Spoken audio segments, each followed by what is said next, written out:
We just picked up a dog, Wolf, to SIRA, who's back here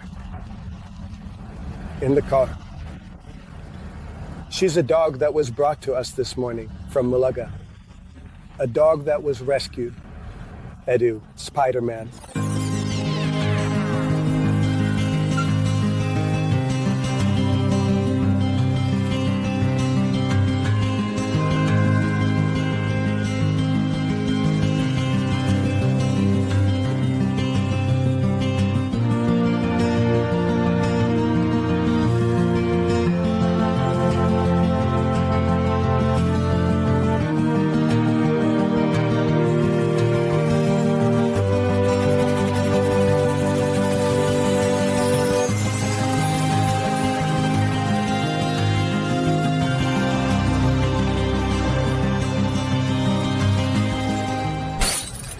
And so, she's going to stay at the shelter with us for a while. And today, we're going to guide you through the whole process we follow whenever a dog arrives. A dog that, for now, is going to stay with us at the shelter. We will make an evaluation and assessment of the dog's condition, what type of guidance she needs, what type of dog she can be with, or if she can be with everyone. And from there, you'll be part of the whole rehabilitation and integration process of SIRA into our pack.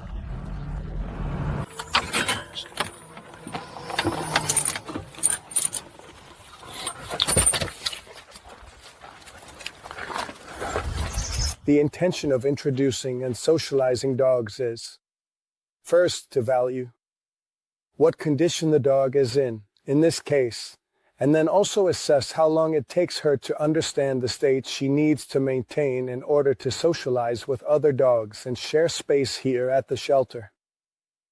Once we've done that kind of assessment, we then make the decision to let her loose, and if we've done our job right, she should come to us and not run away or flee or become aggressive with other dogs. So, let's head to the shelter.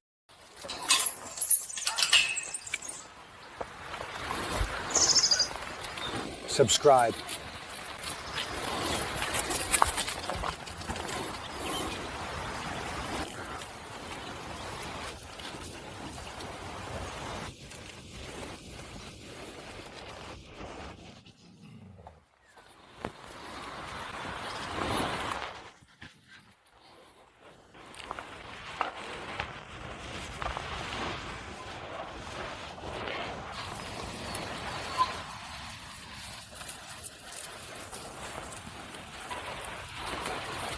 Thank you very much indeed. I really appreciate it.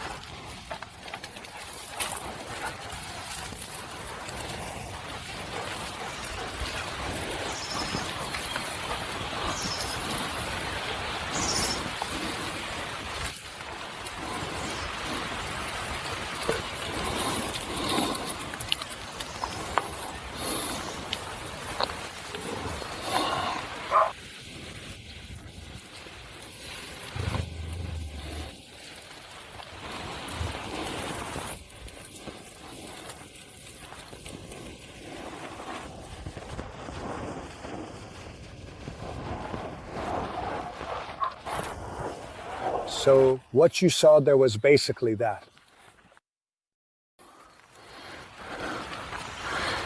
She on her own is a bit too strong and intense. In a dog like Ivan, for example, in this case, this way of socializing is not too optimal. And what we've done with her in the back is help her not to maintain that tension, which could have made her jump at any moment. So in a very short time, you can tell that she doesn't have all the social skills she could have. This is obvious because when Eddie rescued her, you all know where this dog comes from. She had been locked up for years on a balcony with a man who mistreated her. But she's responded really well to a little bit of guidance. And when we gave her that little bit of direction, she was able to handle it. She's responded really well to a little bit of guidance. And when we gave her that little bit of direction, she was able to handle it. But we already have metrics to start reading a bit. What condition is the dog in, and what abilities does she have? Gala, that she has. Gala. See, I've been coming socializing with Gala. To how Ivan is coming in. And how he's socializing with Gala.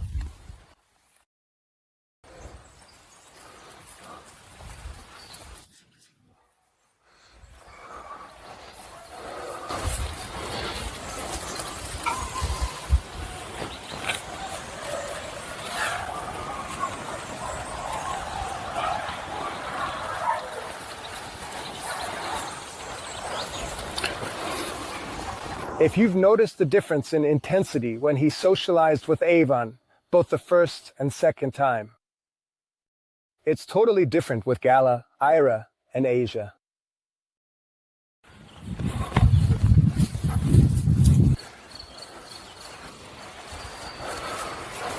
This is a dog that, clearly, isn't used to walking on a leash. She doesn't know how to walk on a leash properly. That's easy to see. And right now, the goal isn't to have leash control.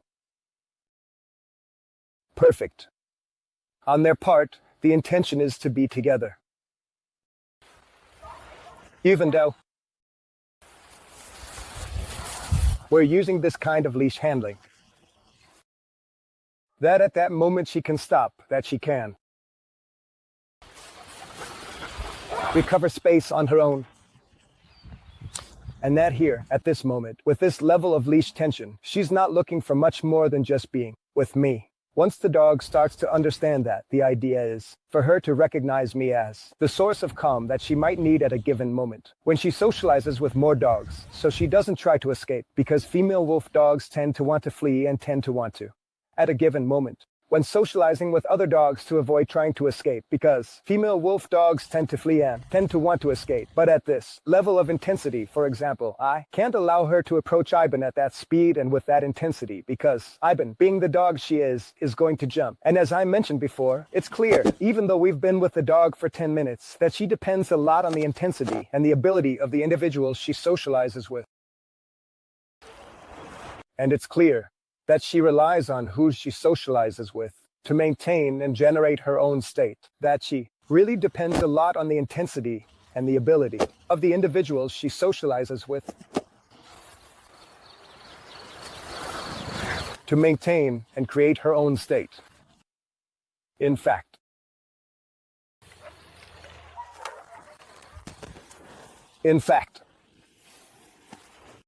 even at that speed and intensity, it was about to happen. When you do this kind of work, you need to have the ability to make an impact, both with the dogs that are off-leash and with the dog that's being handled on the leash, even if she doesn't know them. And now, right after this peak that she just experienced,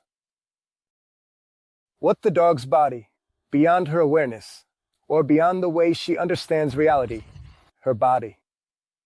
She needs to start understanding that this situation hasn't escalated simply because we didn't let it happen. So from this moment on, it should be easier to walk with the dog. It should be easier for her to connect with me and not fight the direction as much as before.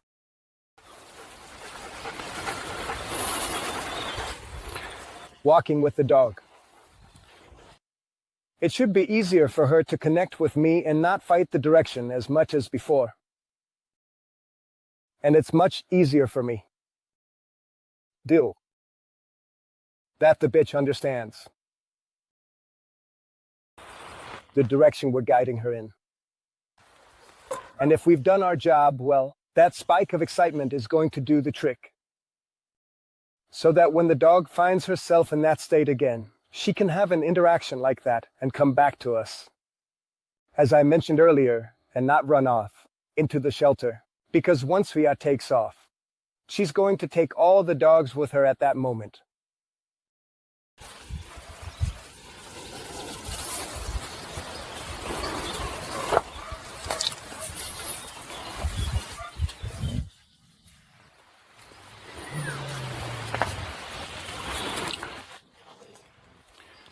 what we're going to do here is step.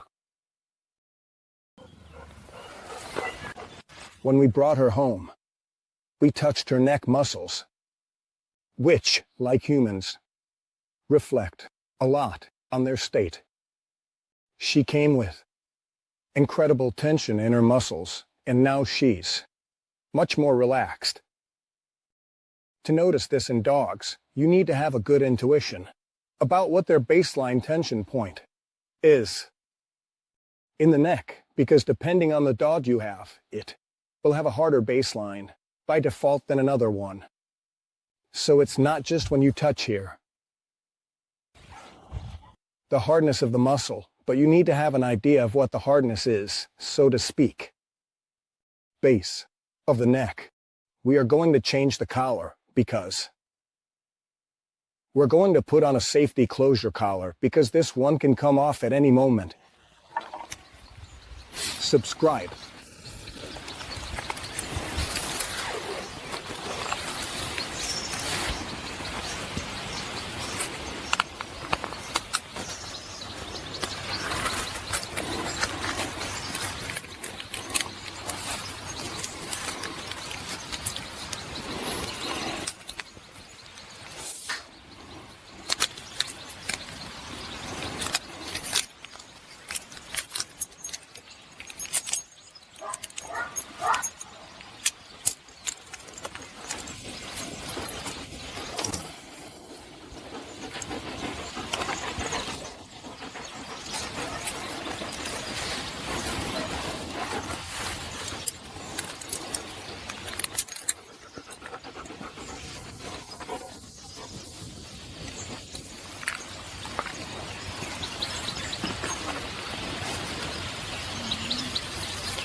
And now we're going to introduce her to more dogs. The idea of introducing this dog, in our context, to more dogs is the same as we do with all the dogs that arrive at the shelter.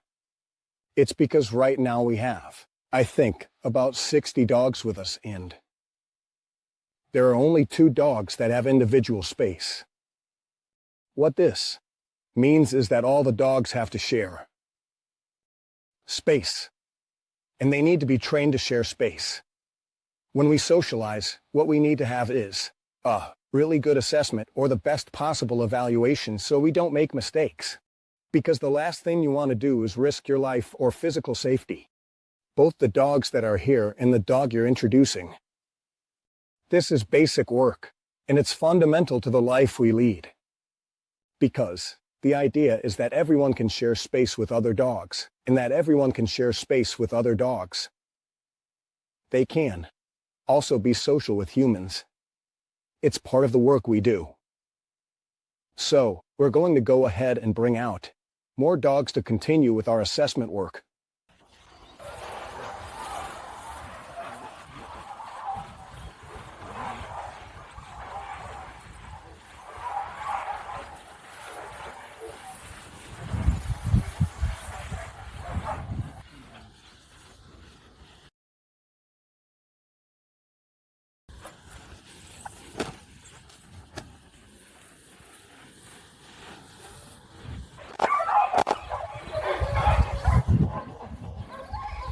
Here you've seen how the interaction with Archon has been amazing.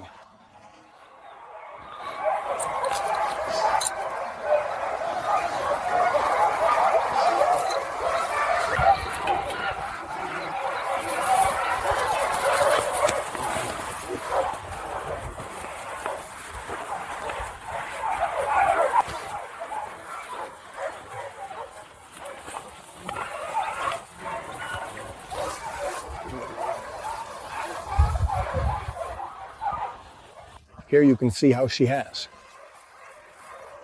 handled it perfectly. 3 one-year-old greyhound puppies at incredible speeds, more than Rio, who is another greyhound that is already 4 years old. But you see the ability she has to handle it. Just with the leash handling, what we do is guide so that we don't let the excitement that can overwhelm her at any given moment. I got to that point.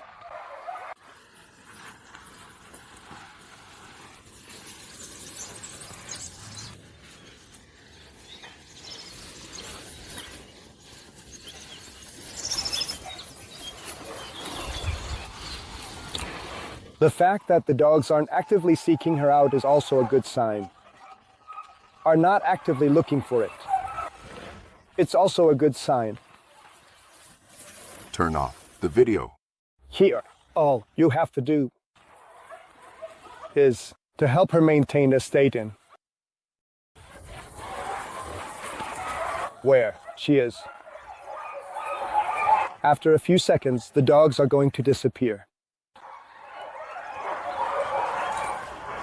And she is actively generating it. And I repeat, what we are doing is creating references so that she knows. And when I say she, I'm not talking about SIRA, the rescue dog from EDU who was abused for years on a balcony. I'm referring to her body. Her body needs to understand that there is a state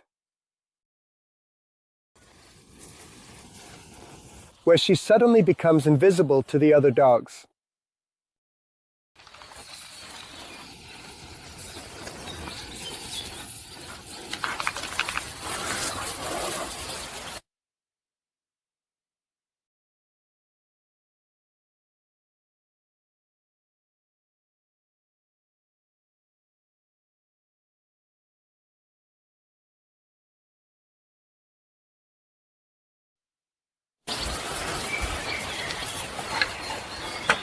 This is Caden. How the reaction has been different with Caden. What he brings out in other dogs is totally different. Caden brings out something different in other dogs. It's totally different.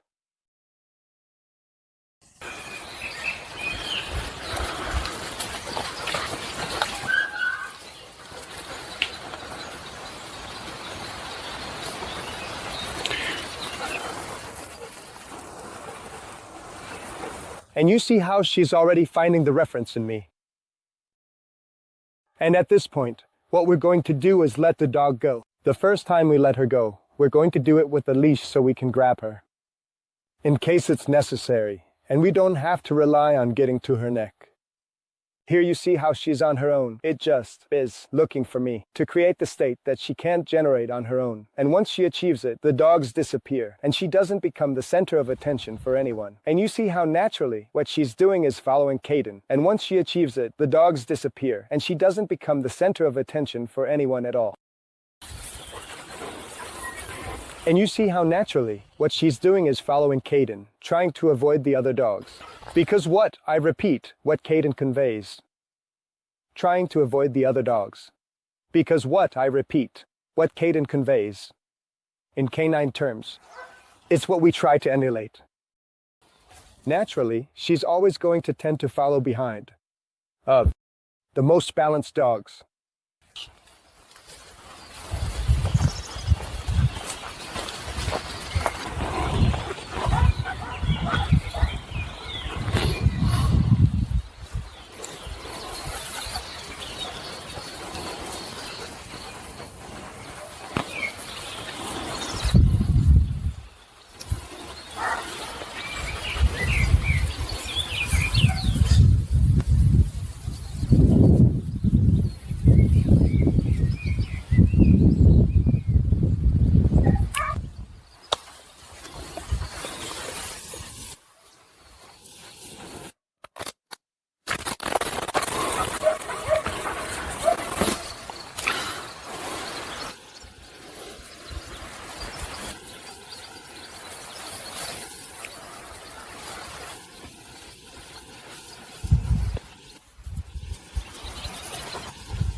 Let's go.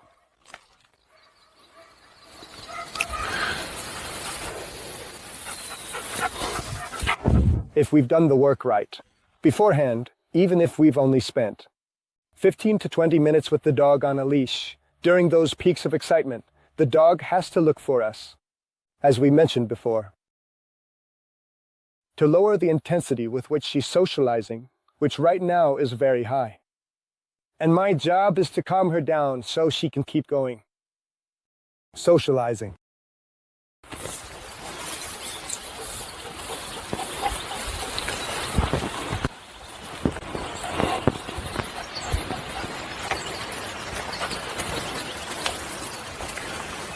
And now, after all this peak of intensity,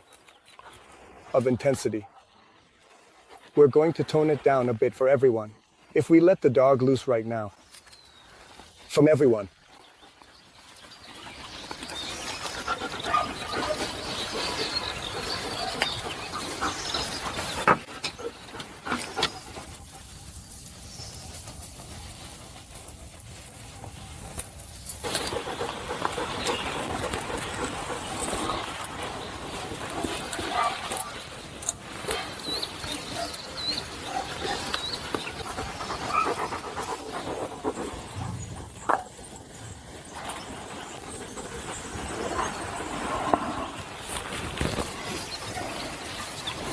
If we let the dog loose right now.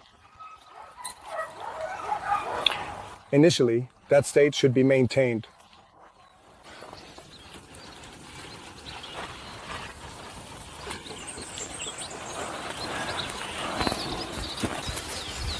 Everything we've talked about and mentioned earlier in the video has to be reproducible.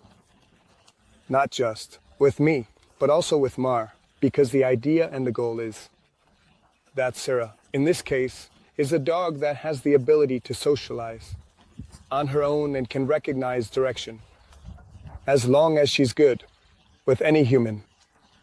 No, just with us, because if not, the dog wouldn't be adaptable. Thanks. Adaptable.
Thank you.